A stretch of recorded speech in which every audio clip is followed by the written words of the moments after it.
Hey guys, welcome back to Clownfish TV. This is Kneon. I'm here with Geeky Sparkles. Hello. And we're going to talk about Paramount Plus because somebody has to. Somebody has to. This is the rebranded CBS All Access, another streaming service with a plus on it. What's up to do with plus? I don't know. I guess people figure now plus means you pay more for it. We've got Discovery Plus and Apple Plus and Disney Plus, of course. Now we got Paramount Plus. Trying to course correct, I think, from CBS All Access, which kind of wound up being a dud. The problem, obviously, was because they didn't have plus behind it. That's right. Clearly, that's the issue. Good thing they fixed that. Good thing they fixed it. So we're going to talk about some of the shows being announced, including a diverse Grease prequel. Right, which we're going to talk about that because there's definitely a plot here at play. We're going to talk about Avatar, getting Avatar Studios, Rugrats being redone in CGI, and hey, the Twilight Zone got canceled. That was on CBS All Access. Are you going to say it's because of racism? I don't know. But it looks to me like Paramount Plus is basically Paramount, Nickelodeon, MTV, Viacom's greatest hits. They're going back and they're bringing all these old shows back. Right, because we can't do new things. No, that's hard. That is really hard. So this is going to be quite the trip down memory lane. I'm sure many of these series are going to be bastardized. We saw what they did with Star Trek and what they continue to do with Star Trek. So before we get into it, please subscribe for more pop culture news, views, and rants, guys. We're over 179,000, almost 180,000. Thank you for the support. We talk about pop culture, talk about animation, talk about comics, whatever interests us that day. I want to talk about her burger because it's lunchtime and I'm hungry, and that looks delightful. Anyway, do they eat hamburgers in space? Well, it's not real. It would be synthetic hamburgers, which is that Bill Gates is probably all about.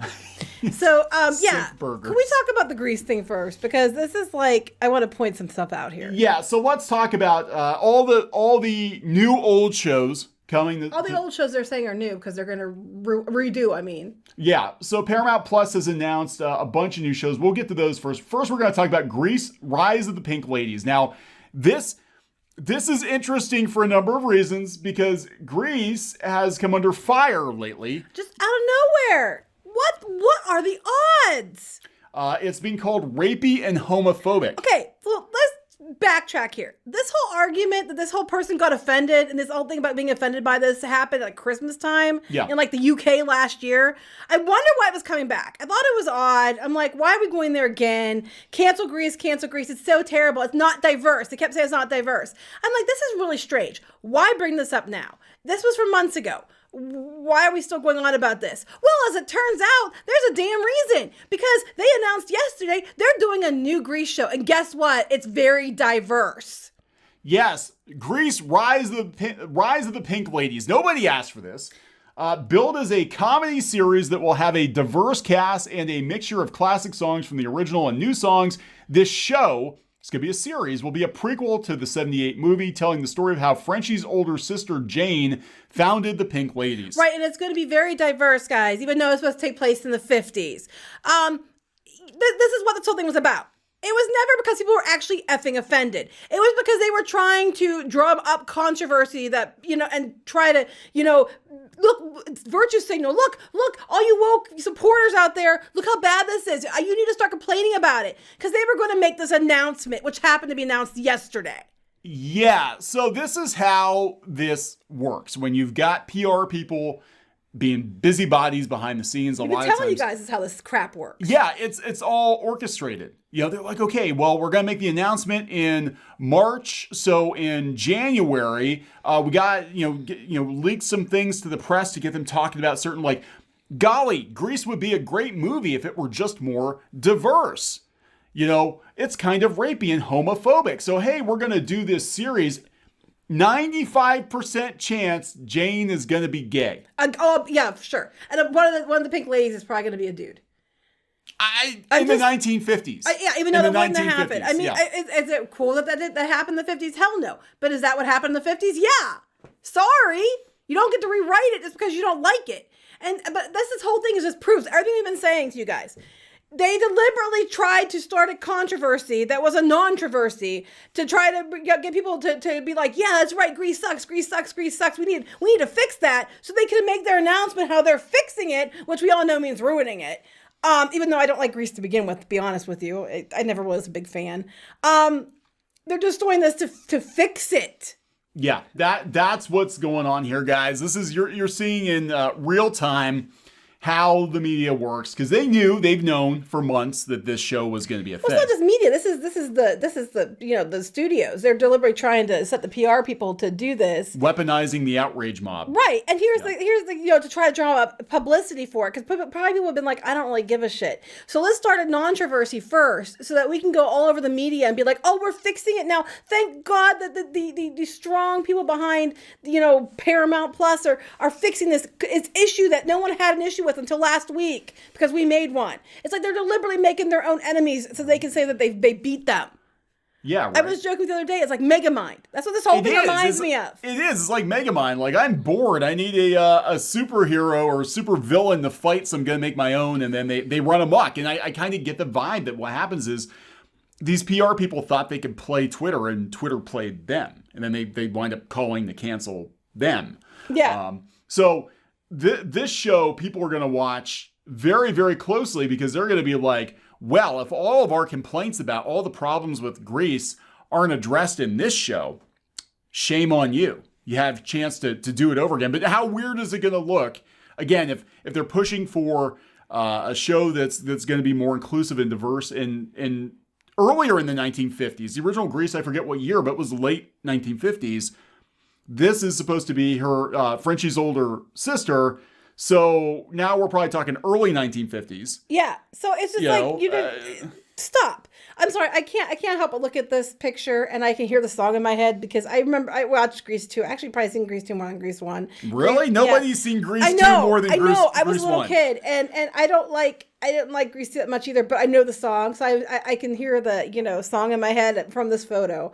But yeah, this is just dumb. This is just them starting issues. So this whole Twitter thing where they were trying to get people mad about it was just them trying to drum up publicity for the fact that they're going to do another show, but now they're going to call out everything that was wrong with the original. It wasn't diverse enough because it was in the 50s. But that's okay. We're going to rewrite the 50s and make up for it now in a show that's a prequel, when if you watch them in order, it's not going to effing make sense. No, it's not. So it's like, wait, we're going to be all diverse in like 1953, but by 1957, it just all goes to hell? It's canceled. No, it's canceled the original. Yes. So that doesn't exist anymore, but ours does. Oh, it's just like She-Ra and Thundercats Roar and everything else, because these egocentric, narcissistic tool bags can't understand that their version might not be the best, or they didn't invent anything. Why do we need any more Grease? Stop with the Grease. Why do we need more Frasier? Yeah, this one gets me, because Frasier is actually one of my favorite sitcoms of all time. I love Frasier. That being said, I don't want to see another Frasier. Not in this day and age, because there's a lot of stuff they couldn't get away with. It takes place in Seattle, which is very different now than it was in the 1990s.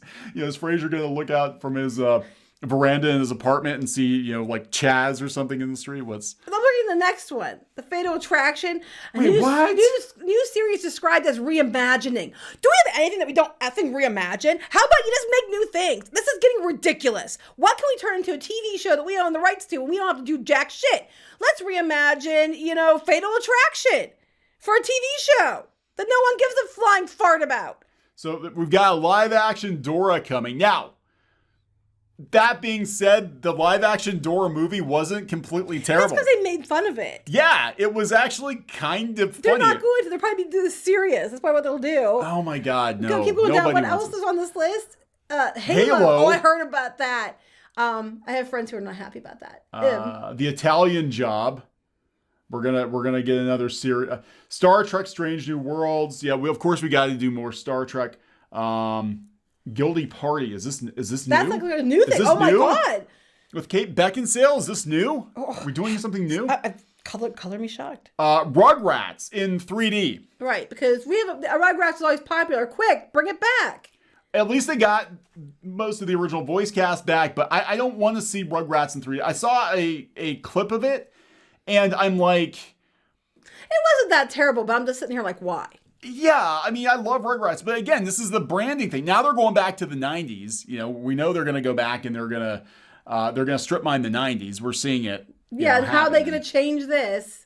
They'll find some reason to change this. Yeah, so I mean, I don't know, guys, but I mean, now we're going to get into all the cartoons that are going to be strip mined. Fairly Odd Parents, they're supposed to get a live action Fairly Odd Parents. Again? Yes. They did a live action. Yes. That was terrible. That's what I'm saying. Again? Wasn't that kid from Drake and Josh? Yeah, so this is I'm waiting for the cancellations to begin on this, because Twitter has been trying to cancel Butch Hartman for years. They keep accusing him of swiping artwork from other that's this guy. Okay, yeah. Yeah, so this is his most famous thing. He did this. He did Danny Phantom. I think he did Tough Puppy. Yeah, he just got in trouble the other day, too, because supposedly swiping some artwork. Yeah. So, yeah, live action Fairly Odd Parents. Nobody wants this. Then they made a big announcement, which, a couple of years ago, I would have been pretty excited about. That they're actually Nickelodeon starting Avatar Studios to make content for Paramount Plus, Nickelodeon, etc. And they're going to do a bunch more Avatar-related projects. And Korra, too. They already made sure. Yeah. Because, everybody's clamoring for that one. Now, this is interesting because they split acrimoniously, the creators, from Netflix, because Netflix is going to do what sounds like a bastardized version of Avatar in live action, but it's going to be on Netflix. But they already signed those papers before Paramount Plus was the thing, because they would have just made a bastardized version on Paramount Plus. Probably. But I think my feeling on Avatar is you can never go home again. The original series was lightning in a bottle, and Korra didn't even come close. The closest thing we've had to it, I think, is Dragon Prince tonally. Yeah. But it is what it is. But yeah, so they're trying to get 65 to 75 million subs by 2024. So this is the same thing as the CBS one that already had subs. They're just changing the name. Yeah, but it doesn't have that many. I can't even. So the company is going to ramp up investment in pure streaming content to $5 billion 2024 from $1 billion last year, and could accelerate it if its services exceed subscriber growth targets. Everybody is getting burnt out because they talk about how HBO Max, Peacock, they're not performing nearly as well as Netflix and Disney Plus. People are burnt out. They're like, why do I have to have 100 different streams? It's actually costing more than it costs more than TV. Oh, hey, this is interesting. iCarly, Jake Hogan exits as co-showrunner of Revival series for Paramount. Uh-oh. That was going to be a mess anyway. I'm just saying. It's going to be a mess. Everything. They're just strip mining every damn thing they own. Let things be what they were. Let them be the product of their time and just leave them alone. Make new products for the times. Because basically they're going to have a whole generation of kids that the only thing they ever got was reboots. Yeah. They didn't even get anything new to define them. It's just rebooted shit. It's like you got your parents and your older siblings hand-me-downs. This generation is a hand-me-down. No matter how much you change it, it just makes it, they just ruin it, and it's still a hand-me-down. Well, that's, watching Ready Player One the other night. I was watching a movie again. I thought it was interesting that in the mid, 2145 or whenever it takes place, that they're still regurgitating the 80s. Because it's like we peaked at the 80s and then we just never moved. Clearly seems to be how it is. We never moved beyond it. Now they're coming for the 90s too. But it's like, yeah, we have a whole generation of kids who don't have their own stuff. It's all hand-me-downs. It's all, stop it. Stop it. Yeah. Stop it. And stop making up problems just to trying to cause drama just to say you're fixing a problem that you made up yourself. Grease is rapey. It's rapey. It's literally like what Squeaking said. You're going into your kitchen, setting a fire, and then, trying to put it out to say that, oh, look, I saved everyone in the building by putting out the fire. I started it myself. Mm-hmm. Yeah, this is nuts, guys. So there we go. Paramount Plus sounds like a disaster in the making. Really, there's nothing coming to this that I have any excitement for. No. Not a single thing. And I subscribed to it just to watch Picard. Did you? Yeah, way back. Yeah. Yeah, CBS All Access. We still not paying it. No, I don't think so. Oh, God. Okay, CBS All Access, I watched 2 episodes of Picard. I'm like, I'm out. Yeah, that I did know you did. I keep forgetting it's the same thing. Yeah, so whatever. We're going to wrap it up. Yep. Please subscribe for more pop culture news, views, and rants, guys. We'll talk later. Bye.